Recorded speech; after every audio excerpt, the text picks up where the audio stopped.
Mesdames et messieurs, bonsoir. Je ne suis pas non plus très professionnel, c'est même la première fois que je monte sur scène. Donc j'ai un petit peu les boules, d'habitude c'est ma femme qui fait des scènes. Mais là j'ai décidé que j'allais y aller aussi. Et voilà, donc mon nom est Jazz. Et ce soir, en fait, j'aimerais vous parler un petit peu de science. J'aimerais prendre un petit peu de science. Alors moi j'aime bien les sciences, j'aime bien les sciences un peu mystiques, vous voyez, les sciences un peu magiques comme ça. Non, je vous rassure, je ne vais pas vous parler du vaccin. Hein, j'ai dit que j'allais parler de science, pas de politique. D'accord? Bon, non, ce soir je vais vous parler de la suite de Fibonacci. Vous connaissez la suite de Fibonacci? Ok, on va répéter. La suite de Fibonacci, c'est un Fibonacci, donc Leonardo Fibonacci, un Italien il y a 750 ans, qui était à la maison comme ça et qui a fait une suite. Il était chez lui, il était au téléphone et puis il gribouillait, vous savez comment on gribouille des trucs comme on entend au téléphone. Et il a commencé à faire une suite. 1, 2, 3. Et là il s'est dit, bon, si je mets un 4, là c'est quand même gonflé quoi. Ça fait quand même bien des années que les mathématiques existent, les chiffres existent, si je mets un 4 derrière, on va se foutre de ma gueule, ça va pas être crédible. Alors il a mis un 5. Puis là il s'est dit, mais oui. Alors la suite de Fibonacci, il a regardé, il a fait mettre 3, alors 1 plus 2 ça fait 3, 2 plus 3 ça fait 5, 3 plus 5 ça fait 8, alors, il a mis un 8, il a mis 5 plus 8 ça fait 13, 13 plus 8 ça fait 21, puis il a fait, mais oui c'est ça. Alors pour vous et moi, on fait ça sur le téléphone, on ne fait pas un miracle. Hein. Non, mais lui, il a fait « Oh, mais c'est magnifique, j'ai trouvé le chiffre d'or. C'est moi qui l'ai trouvé avec cette suite. » Et ça fait juste 750 ans que ça dure. Et pourquoi ça fait un miracle? C'est parce qu'après, il a pris 5 divisé par 3, ah, ça fait un 61. Oh, il a fait 8 divisé par 5, ah, ça fait un 61. Et du coup, il a décidé que c'était le chiffre d'or, le chiffre de la beauté universelle. Vous savez que tout ce qu'on regarde, on peut mesurer, et on remesure le rapport, et ça fait 1,62, tout le temps. La beauté, la 1,62, c'est la beauté en chiffres. Tu vois, 1,62, t'es beau, t'es la Joconde. 1,63, t'es Quasimodo. Bah, tu vois, toi, à 1 centième près, t'aurais pu être modèle. Facile, tu vois. Et donc du coup, on se retrouve avec 750 ans où il y a des artistes et des mathématiciens, des scientifiques qui décident de se dire, bon, on va étudier ça, ça fait 750 ans que ça dure. Alors moi, ça me dépasse. Mais par contre, des fois, des trucs comme ça qui me dépassent, ça fait des trucs super beaux. Il y a quelques temps, j'ai sorti mon téléphone. Ah, j'ai pas mon téléphone. L'improvisation, qui c'est qui a un téléphone? Non, qui c'est qui a mon téléphone? Qui c'est qui a mon téléphone? Non, il faut mon téléphone parce que... ah oui, il est là. Oh. C'est calculé, c'est calculé.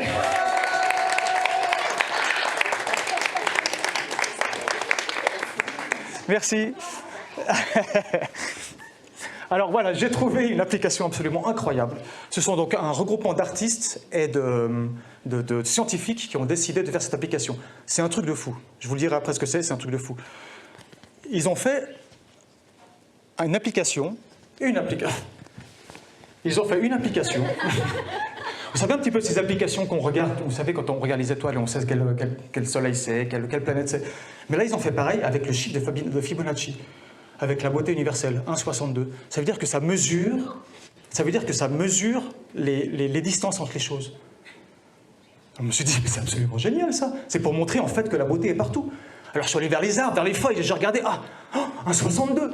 Et j'ai regardé des fois même des édifices, 1,62. À un moment donné, je me suis même couché dans l'herbe. Je me suis comme ça, et j'ai regardé en fait l'herbe comme ça, à ras comme ça. Et il faut savoir qu'il n'y a pas un brin d'herbe qui est la même taille que l'autre, hein. On est d'accord? Et j'ai regardé, et là, donc ça calcule les rapports, et là, 1,62. De l'herbe, c'est un rapport d'1,62. C'est magnifique, non? Alors, je me suis dit, maintenant, si l'herbe, il n'y en a pas une qui a la même hauteur, qu'est-ce qui va se passer? Ben, moi, je me dis qu'avec le public, ça doit être pareil. Vous imaginez, si on arrive à prouver que le public, s'il lève les bras, on est à 1,62, non mais c'est de la magie. On est d'accord? Et ça vous dit de faire... moi, je suis un scientifique, ok? Je suis un artiste, mais je suis aussi un scientifique. Ça vous dit d'essayer? Oui, Hein? Alors juste, levez les bras, tous. All right, excellent. Bougez. Putain, qu'est-ce que vous êtes beau, public. Déjà, là, déjà, vous êtes beau. Bougez pas. Alors, j'ouvre. Ah, j'ai l'application. Là, prête. Voilà. Et voilà. Clac. Merci, vous faites baisser les... Alors, vous n'étiez pas obligé de sourire, hein, parce qu'en fait, c'est vectoriel. Ça prend pas les... ça prend que les lignes. Hein? Mais c'est très bien, vous avez souri, c'est très bien aussi. Hein. Peut-être que ça va prendre les sourires, j'en sais rien. Voilà. Alors, je prends la photo. Mesdames et messieurs, là, vous venez d'être manipulés. Parce qu'en fait, une application comme ça n'existe pas. Ah, tu savais, toi? Ça n'existe pas. Alors, attendez, bougez pas. Je prends la photo, je la mets sur Facebook. Et voilà, magnifique ovation pour Jazz, les bras levés. C'est une première au Festival de la Val-Sainte. Merci beaucoup. Voilà, merci beaucoup. Merci, merci. Merci, merci. Ouais, c'est facile de se faire manipuler. Hein. C'est trop facile de se faire manipuler. Vous savez que c'est toujours la même recette. C'est toujours la même recette. Il y a 3 ingrédients. Il y a 3 ingrédients à la manipulation. Premier ingrédient, vous mettez le mot scientifique. Scientifique. C'est vague, on ne sait pas trop ce qu'il fout, un scientifique. On ne sait pas si c'est une bonne ou une mauvaise nouvelle. On ne sait pas si c'est bien ou si c'est mal, un scientifique. On ne sait pas ce qu'il fait. On met le mot scientifique. Tout de suite, dans la tête des gens, ça fait c'est bien ou c'est pas bien. Et ensuite, ça c'est la première. La deuxième, c'est on met un mot qu'on ne comprend pas. Hein, la vectorielle. Il n'y a personne qui a dit, bah attends, ça ne prend pas de photo, c'est vectoriel. Alors évidemment, je n'ai pas pris la photo, hein, c'est des conneries. Hein. Mais dit, la photo, c'est vectoriel, ça ne prend pas les images. Personne ne savait ce que c'était vectoriel. Donc ça, c'est un mot qu'on ne comprend pas, donc c'est facile de manipuler les gens avec ça. Et la troisième, c'est des chiffres. On est un peu tous nuls aux chiffres, on est d'accord? Hein? Il y a un dicton qui dit, il y a 3 personnes dans le monde, il y a les personnes qui savent compter et les personnes qui ne savent pas compter. Vous êtes d'accord? Donc attendez, j'ai la note, celle-là, elle a l'air de marcher. Non, mais elle n'est pas de moi en plus, ça fait chier, quoi. Donc du coup, voilà, tu prends ces 3 ingrédients, t'en fais une soupe, hop, tu donnes à bouffer au peuple, et c'est le contraire de la potion magique.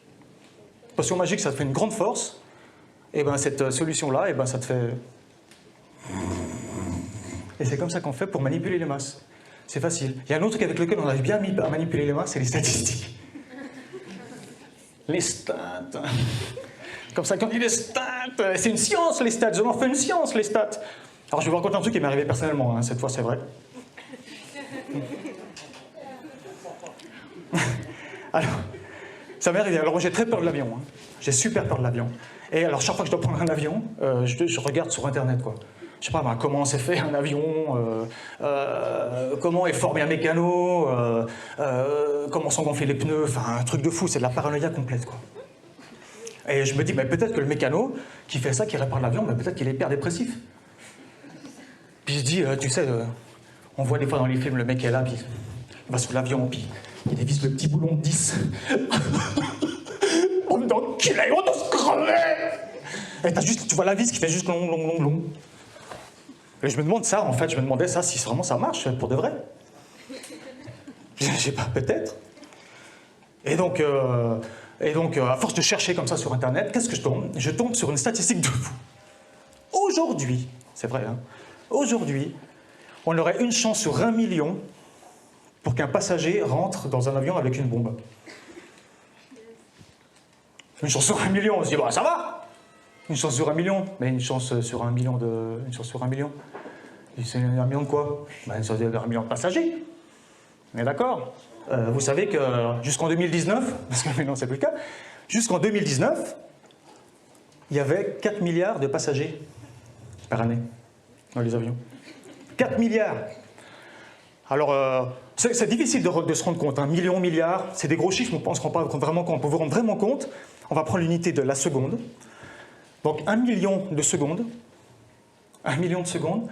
c'est 11 jours. 1 milliard de secondes, c'est 31 ans.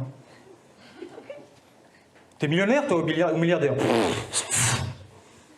Non, il y a une grande différence, quoi. Et du coup, donc on se dit, ok, bon, bah, une chance sur 1 million, fois 4 milliards de passagers, ça nous fait quand même potentiellement 4000 bombes par année. 4000 bombes par année, ça fait 11 bombes par jour. C'est les stats, hein? 11 bombes par jour. 11 bombes par jour, ça fait une bombe toutes les 2 heures. Non mais t'imagines notre quotidien, quoi. Chérie, je sors. Ouais, oublie pas d'acheter du papier cul quand tu sors. Ouais, bam. Enfin, j'aurais mieux fait de divorcer avant, moi. Oh, c'est quoi ce boulon de 10?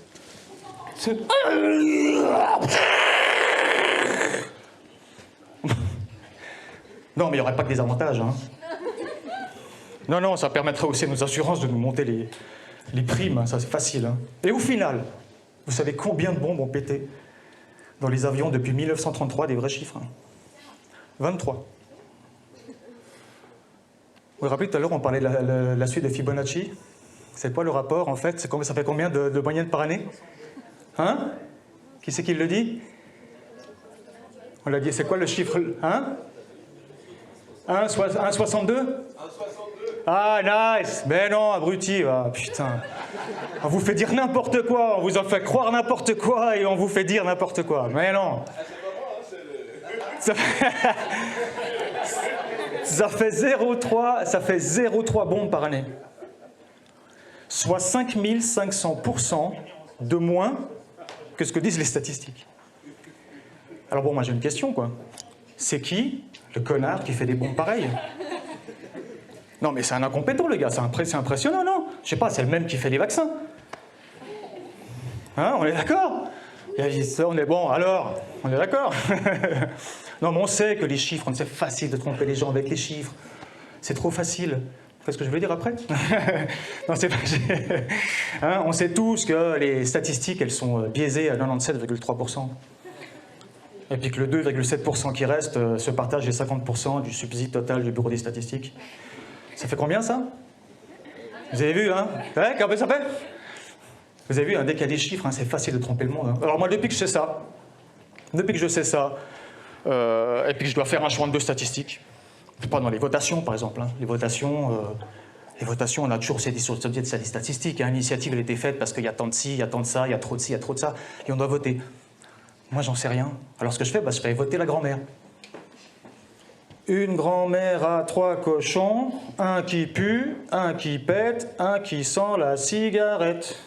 Ah bon, bah, hein, de toute façon, même si j'ai une chance sur 2 de me tromper, on a 100% de chance de la prendre dans le huc. Hein. Merci beaucoup.